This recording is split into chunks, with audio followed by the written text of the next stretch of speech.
सर्वांना नमस्कार.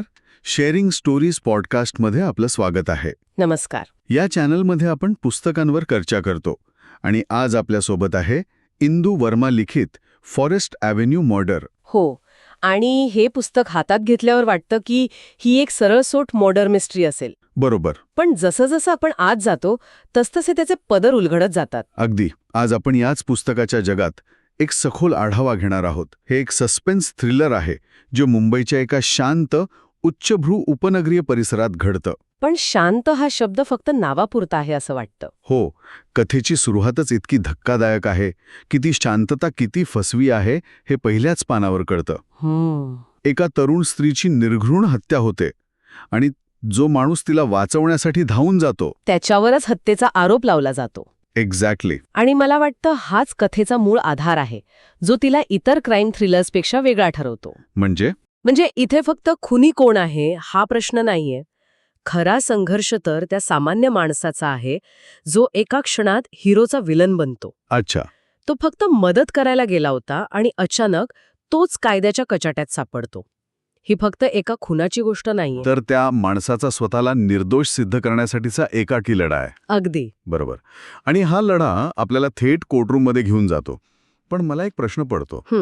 अनेकदा अशा कथांमध्ये जेव्हा कोर्टरूम ड्रामा आणि सामाजिक भाष्य येतं तेव्हा कथेचा वेग थोडा मंदावतो. हो, असं होऊ शकतं. वाचकांना कदाचित फक्त खुनी कोण आहे हे जाणून घेण्यात जास्त रस असतो. मग लेखिकेने हा समतोल कसा साधलाय?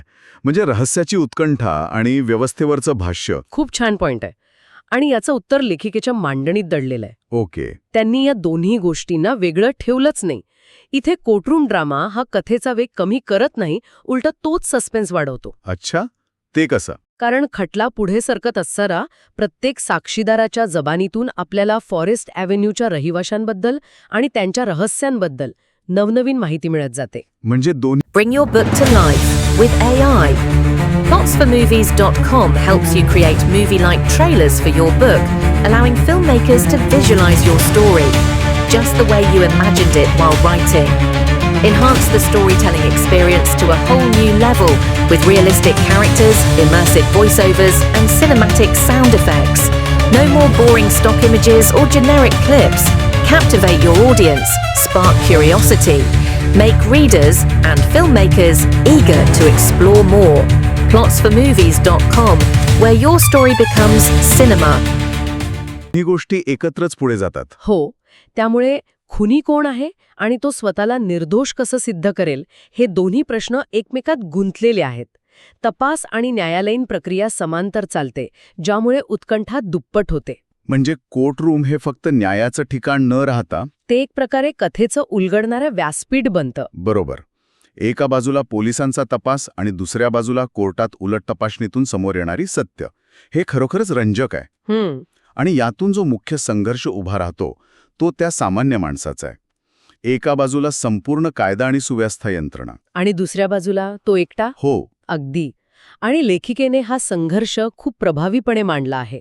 तो माणूस फक्त खुण्याला शोधत नाहीये, तर तो व्यवस्थेविरुद्ध लढतोय. बरोबर. पुरावे त्याच्या विरोधात आहेत, समाज त्याच्याकडे संशयाने पाहतोय आणि ज्या व्यवस्थेने त्याला न्याय द्यायचा तीच त्याला गुन्हेगार ठरवायला निघालीये. आणि यामुळेच मग ते मूलभूत प्रश्न निर्माण होतात. हो, त्याला न्याय मिळेल का? खरा खुनी सापडेल का? आणि या प्रक्रियेत त्याला काय काय गमवावं लागेल? आणि ही व्यवस्थेविरुद्धची लढाई फक्त कोर्टरूम पुरती मर्यादित नाही का? नाही, अजिबात नाही. मला वाटतं लेखिकेने त्या फॉरेस्ट ॲव्हेन्यू नावाच्या परिसराच्या माध्यमातून संपूर्ण समाजावरच भाष्य केले आहे. हो, आणि हेच या पुस्तकाचं खरं सौंदर्य आहे. हे पुस्तक फक्त हत्येबद्दल नाहीये. यात कौटुंबिक रहस्य, फसवणूक, समाजातल्या वेगवेगळ्या वर्गांमधला ताणतणाव आणि नैतिकतेबद्दलचे गंभीर प्रश्न असे अनेक स्तर आहेत. अगदी. वरवर शांत, सुसंस्कृत आणि परफेक्ट दिसणाऱ्या फॉरेस्ट ॲव्हेन्यूच्या प्रत्येक घरात काहीतरी रहस्य दडलेलं आहे. प्रत्येक पात्राच्या मनात काहीतरी वेगळंच चालू आहे. यातला सर्वात महत्त्वाचा मुद्दा म्हणजे लेखिका दाखवते की या उच्चभ्रू समाजात प्रतिष्ठा टिकवण्यासाठी लोक कोणत्या थराला जातात. अच्छा. इथे गुन्हा केवळ रागातून किंवा लोभातून घडत नाही, तर आपलं चांगलं कुटुंब हे चित्र जपण्याच्या अट्टहासामुळे घडतो. हे मौन आणि देखावा हेच या कथेचे खरे खलनायक आहेत. आणि इथेच गोष्ट खऱ्या अर्थाने रंजक बनते. जसा जसा तपास पुढे सरकतो तसा संशय त्या परिसरातील वेगवेगळ्या रहिवाशांवर फिरू लागतो. हो, प्रत्येकजण संशयाच्या भोवऱ्यात सापडतो. यातून त्या उपनगरीय जीवनाच्या शांत आणि सुसंस्कृत मुखवट्यामागे दडलेले तणाव, मत्सर आणि लपवलेली सत्य हळूहळू समोर येऊ लागतात. आणि ही संकल्पनाच भीतीदायक आहे. बरोबर. पण ही भीतीदायक असली तरी खरी आहे. लेखिका आपल्याला हे दाखवून देते की गुन्हेगारी फक्त अंधाऱ्या गल्ल्यांमध्ये घडत नाही, तर ती आपल्या आजूबाजूच्या तथाकथित सुरक्षित समजल्या जाणाऱ्या ठिकाणीही घडू शकते. इथे मनोरंजक गोष्ट ही आहे की हे पुस्तक आपल्याला आपल्या सुरक्षित वाटणाऱ्या जागांबद्दल पुन्हा एकदा विचार करायला भाग पाडतं. म्हणजे आपण ज्यांना ओळखतो, ज्यांच्यासोबत रोज बोलतो, त्यांच्याबद्दल? हो, त्यांच्या मनात काय चालू असेल याचा आपण कधी विचार करतो का? धोका नेहमी अनोळखी ठिकाणी किंवा अनोळखी व्यक्तींकडून नसतो. तर तो आपल्या रोजच्या आयुष्यात ओळखीच्या चेहऱ्यांमागेही लपलेला असू शकतो. बरोबर. हा विचार हे पुस्तक आपल्या मनात पेरून जातं. हे खरं आहे, पण हा विचार थोडा अस्वस्थ करणारा नाही का? किंवा काही वेळा असं वाटतं की लेखक वाचकांना धक्का देण्यासाठी अशा संकल्पनांचा अतिवापर करतात. नाही, तसं नाही वाटत. या पुस्तकात ते नैसर्गिक वाटतं की केवळ एक ट्विस्ट म्हणून वापरल्यासारखं वाटतं? नाही, इथे ते अजिबात वरवरचं वाटत नाही, कारण लेखिकेने त्यासाठी भक्कम पायाभरणी केली आहे. ओके. त्यांनी प्रत्येक पात्राच्या मानसिकतेत खोलवर शिरून त्यांची गुंतागुंत दाखवली आहे. त्यामुळे जेव्हा एखादं रहस्य उघड होतं तेव्हा तो केवळ एक धक्का नसतो, तर त्या पात्राच्या आधीच्या वागण्याला एक नवीन अर्थ मिळतो. अच्छा. आणि या पुस्तकातून मिळणारा संदेशही तितकाच महत्वाचा आहे. कधीकधी शांत राहणं आणि गोष्टी लपवणं हे प्रत्यक्ष गुन्हेगारी इतकंच धोकादार ठरू शकतं. या कथेतील अनेक पात्र सत्य माहीत असूनही केवळ स्वतःची प्रतिष्ठा जपण्यासाठी गप्प राहतात आणि त्यामुळे परिस्थिती अधिकच गुंतागुंतीची होते. आणि हे मौनच गुन्हेगाराला मदत करतं. अगदी. एका समीक्षेत म्हटल्याप्रमाणे या पुस्तकात भावना आणि रहस्य यांचा सुखद मिलाप आहे, ज्यामुळे ते वाचकाला शेवटपर्यंत गुंतवून ठेवतं. ज्या प्रकारे तुम्ही कायदेशीर बाबी आणि कोर्टरूमचे सीन याबद्दल बोलताय, ते ऐकून लेखिकेबद्दल अधिक जाणून घ्यायची उत्सुकता वाढतीये. कारण हे सगळं इतकं तपशीलवार आणि अस्सल वाटतं की यामागे केवळ संशोधन नाही, तर काहीतरी अधिक असावं असं वाटतं. त्यामुळेच हे पुस्तक वेगळं ठरतं. ओके, चला तर मग हे उलगडून पाहूया. लेखिका इंदू वर्मा या व्यवसायाने वकील आहेत. हो. त्यांनी शिकागोमधून कायद्यात पदव्युत्तर पदवी घेतली आहे आणि त्यानंतर अमेरिका आणि भारत या दोन्ही देशांमध्ये वकिली केली आहे. आणि या अनुभवाचा त्यांच्या लेखनावर खूप मोठा प्रभाव दिसतो. नक्कीच. त्यांनी त्यांच्या 2 दशकांच्या कारकिर्दीत गुन्हेगारी खटल्यांमध्ये पीडित आणि आरोपी या दोघांचंही प्रतिनिधित्व केले आहे. अच्छा, म्हणजे त्यांना कायद्याच्या दोन्ही बाजू माहीत आहेत. हो. एका आरोपीची मानसिकता काय असते, एका पीडिताला न्यायासाठी किती संघर्ष करावा लागतो आणि न्यायालयीन प्रक्रिया प्रत्यक्षात कशी चालते याचं सखोल ज्ञान त्यांच्याकडे आहे. आणि म्हणूनच हे पुस्तक इतकं अस्सल वाटतं. अगदी. म्हणजे चित्रपटांमध्ये जसं दाखवतात की शेवटच्या क्षणी कोणीतरी नाट्यमयरीत्या पुरावा सादर करतो आणि केस जिंकतो, तसं इथे नाहीये. अजिबात नाही. उलट लेखिकेने कायदेशीर लढाईचं खरं स्वरूप दाखवलं आहे. ते कसं? चित्रपटांमध्ये आपण पाहतो की वकील अचानक कोर्टात नाट्यमय पुरावा सादर करतात, पण या पुस्तकात लेखिकेने दाखवलंय की खरी कायदेशीर लढाई साक्षीदारांच्या उलट तपासणीत असते. त्यांच्या विधानांमधील लहान-सहान विसंगती शोधण्यात. बरोबर. तासांतास चालणारी ही प्रक्रिया कदाचित कंटाळवाणी असेल, पण तीच खरी केस घडवते किंवा बिघडवते. प्रत्येक शब्दाचा कीस पाडला जातो. आणि हा तपशील त्यांच्या प्रत्यक्ष अनुभवाशिवाय लिहिणं शक्य नाही. त्यामुळे कादंबरीतील कोर्टरूम ड्रामा कुठेही फिल्मी किंवा अवास्तव वाटत नाही. त्यांच्या वैयक्तिक आयुष्याबद्दलही थोडं जाणून घेऊया. त्यांचा जन्म कोचीमध्ये झाला, काही वर्ष गोव्यात, मग मुंबई आणि न्यूयॉर्कमध्ये त्यांचं वास्तव्य होतं. हो, म्हणजे खूप वेगवेगळ्या शहरांमधील अनुभव आहेत. आणि ते त्यांच्या लेखनात उतरले असतील नाही का? निश्चितच. या विविध शहरांतील अनुभवांमुळे त्यांच्या लेखनात एक प्रकारची खोली आणि व्यापकता आलेली दिसते. त्यांना समाजातील वेगवेगळ्या स्तरांमधील लोकांच्या जीवनाबद्दल आणि त्यांच्या मानसिकतेबद्दल चांगली जाण आहे. त्यांना प्रवास, संगीत आणि ऑर्गॅनिक शेतीची आवड आहे असंही वाचलंय. हो, आणि ह्या सगळ्या गोष्टी त्यांच्या व्यक्तिमत्वाला आणि पर्यायाने त्यांच्या लेखनाला अधिक समृद्ध करतात.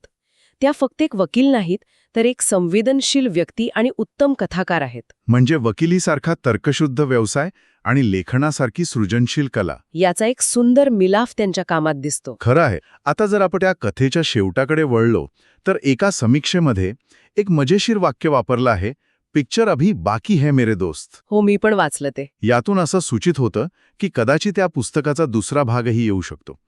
पण तुम्हाला काय वाटतं, या कथेला दुसऱ्या भागाची गरज आहे का? ही एक खूप इंटरेस्टिंग चर्चा आहे. की काही गोष्टी अनुत्तरित ठेवणं हेच अधिक प्रभावी ठरतं? शक्यता नक्कीच आहे, कारण ज्या प्रकारे कथा संपते तिथे काही धागे मोकळे सोडलेले आहेत. मुख्य प्रकरणाचा छडा लागतो, पण काही पात्रांच्या आयुष्यात पुढे काय घडेल याची उत्सुकता राहते. बरोबर. मला वैयक्तिकरित्या वाटतं की लेखिकेने जर दुसरा भाग आणला तर ते नक्कीच स्वागतार्ह असेल. पण जरी नाही आणला तरी हा शेवट अपूर्ण वाटत नाही. तो आपल्याला विचार करायला जागा देतो. हो, कधीकधी प्रत्येक प्रश्नाचं उत्तर मिळणं गरजेचं नसतं. मला वाटतं ही कथा वाचल्यानंतर एक महत्वाचा प्रश्न आपल्या मनात घर करून राहतो. कोणता? तो म्हणजे जेव्हा न्याय देणारी व्यवस्थाच तुम्हाला गुन्हेगार ठरवते तेव्हा आपलं निरापरात्व सिद्ध करण्याचा संघर्ष किती मोठा, किती एकाकी आणि किती दमवणारा असू शकतो. आणि हाच या पुस्तकाचा गाभा आहे. हम्म. ज्या व्यवस्थेकडून आपण न्यायाची अपेक्षा करतो तीच जेव्हा तुमच्या विरोधात उभी राहते तेव्हा एका सामान्य माणसाने काय करावं हे पुस्तक आपल्याला याच प्रश्नावर विचार करण्यास प्रवृत्त करतं. हे फक्त एका पात्राचं दुःख किंवा संघर्ष नाहीये. नसतो, हे कटू सत्य लेखिका आपल्यासमोर मांडते. यावर नक्कीच विचार करायला हवा. हो, नक्कीच. ही चर्चा खूपच छान झाली. या पुस्तकातील अनेक पैलूंवर आपण प्रकाश टाकला. आता एका विशेष घोषणेकडे वळूया. आम्ही sharingstories.in वर #PushingIndianAuthors या मोहिमेद्वारे भारतीय लेखकांच्या पुस्तकांना प्रोत्साहन देत आहोत. ही एक खूप चांगली आणि गरजेची मोहीम आहे. हो, या उपक्रमातून आम्ही अधिकाधिक भारतीय लेखकांना आणि त्यांच्या साहित्याला वाचकांपर्यंत पोहोचवण्याचा प्रयत्न करतो. उत्तम. आणि या आमच्या कार्याला plotsformovies.com यांचे समर्थन आहे, जे एक AI सक्षम बुक ट्रेलर प्लॅटफॉर्म आहे. अच्छा. हो, इथे आपण कोणतंही पुस्तक विकत घेण्यापूर्वी त्याचा 1 मिनिटाचा ट्रेलर पाहू शकता, ज्यामुळे तुम्हाला पुस्तकाच्या कथेबद्दल आणि वातावरणाबद्दल अधिक चांगली कल्पना येते. हे तर खूपच नाविन्यपूर्ण आहे. यामुळे वाचकांना पुस्तक निवडणं सोपं होईल. अगदी. आणि श्रोत्यांना एक विनंती, तुम्हाला आमचं काम आवडत असल्यास कृपया चॅनलला सबस्क्राईब करून आम्हाला पाठिंबा द्या. हो, तुमचं एक सबस्क्रिप्शन खूप प्रोत्साहन देतं. आणि हो, फॉरेस्ट ॲव्हेन्यू मर्डर हे पुस्तक नक्की वाचा. ते खरेदी करण्याची लिंक खाली डिस्क्रिप्शनमध्ये दिली आहे. मी सुद्धा सगळ्यांना हे पुस्तक वाचण्याची नक्कीच शिफारस करेन. एक वेगळा आणि विचार करायला लावणारा अनुभव आहे. आणि जाता जाता आमच्या श्रोत्यांसाठी एक प्रश्न. तुमचा आवडता भारतीय लेखकाचं पुस्तक कोणतं आहे? आम्हाला कॉमेंट्समध्ये नक्की सांगा.